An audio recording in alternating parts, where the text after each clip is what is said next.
Bonjour et bienvenue à ce MOOC de thermodynamique. Cette leçon est consacrée aux transformations de Legendre. Dans un premier temps, on va motiver physiquement ces transformations de Legendre qui sont d'ordre mathématique. Dans un deuxième temps, on va établir la transformée de Legendre d'une fonction d'une seule variable. On va ensuite, dans un troisième temps, étendre ceci à une fonction de plusieurs variables. Et puis dans un quatrième temps, on va établir un lien explicite entre les transformées de Legendre et leur courbure. Et pour terminer, on va définir une transformée de Legendre multiple. L'énergie interne joue un rôle capital en thermodynamique. L'énergie interne, c'est une fonction d'état de variables extensives. U est fonction de l'entropie S, du volume V et de l'ensemble des nombres de moles des différentes substances du système.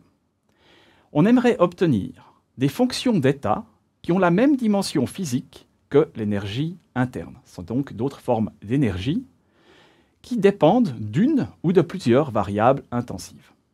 On aimerait par exemple une fonction d'état qui dépend de la température. Appelons cette fonction d'état la fonction f.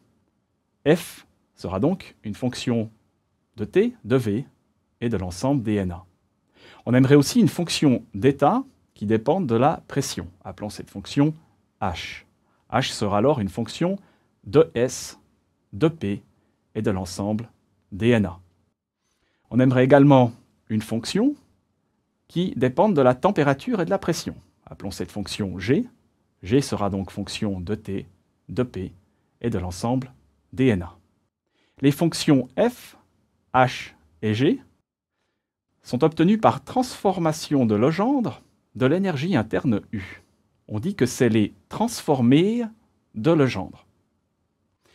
La transformation de Legendre de l'énergie interne U par rapport à l'entropie donne la fonction F qui dépend de la température.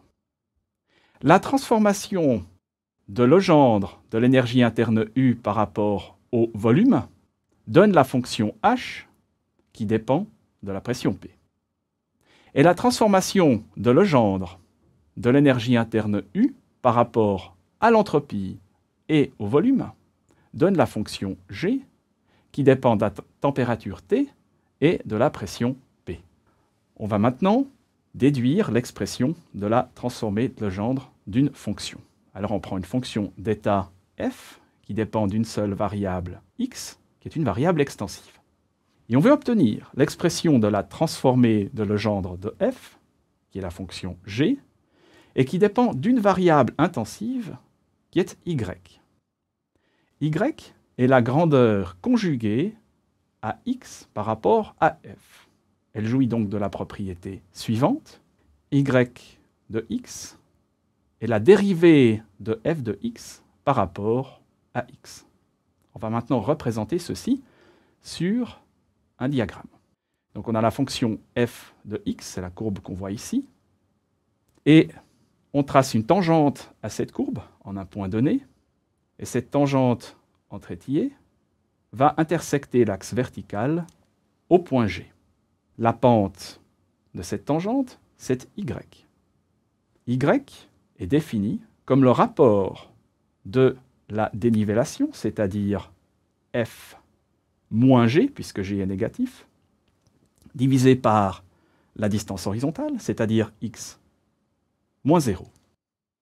À l'aide de cette identité, on peut maintenant obtenir une expression explicite de la transformée de Legendre g de y de la fonction f de x, où x est fonction de y. G de y, c'est f de x de y moins y fois x de y. Ce résultat, on peut maintenant le généraliser à une fonction de plusieurs variables. On prend donc une fonction d'état f qui est fonction de n variables extensives, x1, x2, etc., jusqu'à xn. Et on veut obtenir la transformée de Legendre de la fonction f par rapport à la variable xi. Et la nouvelle variable, c'est la variable yi. La variable yi, c'est une variable intensive. Toutes les autres variables, tous les autres x sont inchangés.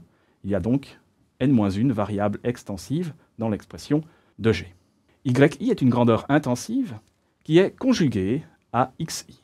Par définition, elle jouit donc de la propriété suivante. yi est égal à la dérivée partielle de f par rapport à xi. On pourrait aussi représenter ceci sur un graphique. Et on aurait exactement la même situation que pour une fonction d'une variable, à part pour le fait qu'on remplace x par xi et y par yi. Ce qui nous donne l'identité suivante, yi égale f moins g divisé par xi moins 0.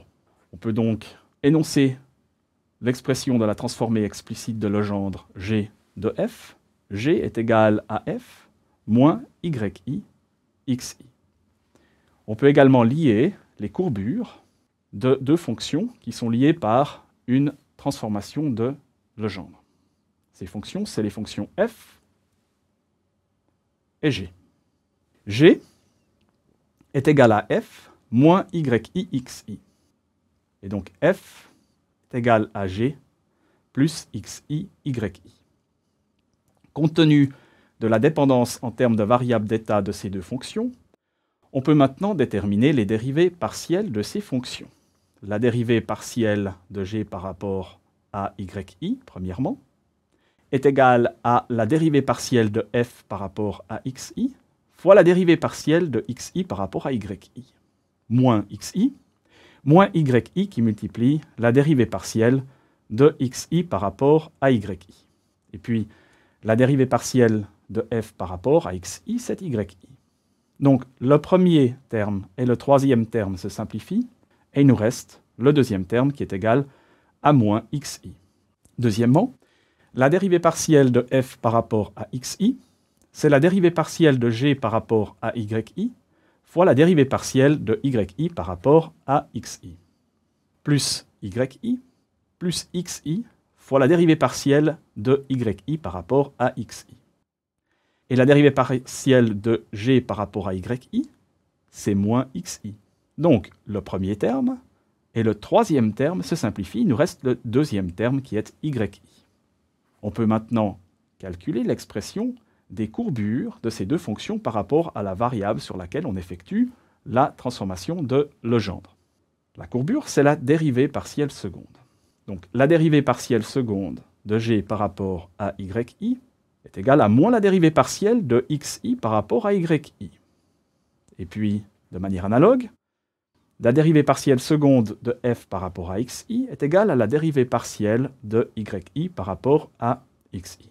Par conséquent, on conclut que la dérivée partielle seconde de g par rapport à yi est égale à moins l'inverse de la dérivée partielle seconde de f par rapport à xi. En d'autres termes, si on effectue une transformation de Legendre, la courbure de la transformée de Legendre a le signe opposé à la fonction de départ. Et sa norme est égale à l'inverse de la norme de la fonction de départ. Pour terminer, on va définir une transformation de Legendre multiple. On considère une fonction d'état de n variables extensives. Cette fonction, c'est la fonction f qui dépend de x1, x2 jusqu'à xn. Et on effectue n transformations de Legendre. Au final, on obtient la fonction h qui est égale à f moins la somme de i égale 1 à n de yi xi. Et cette fonction h, qui est la transformée de Legendre multiple, dépend de n variables intensives. H est donc fonction de y1, y2, etc. jusqu'à yn.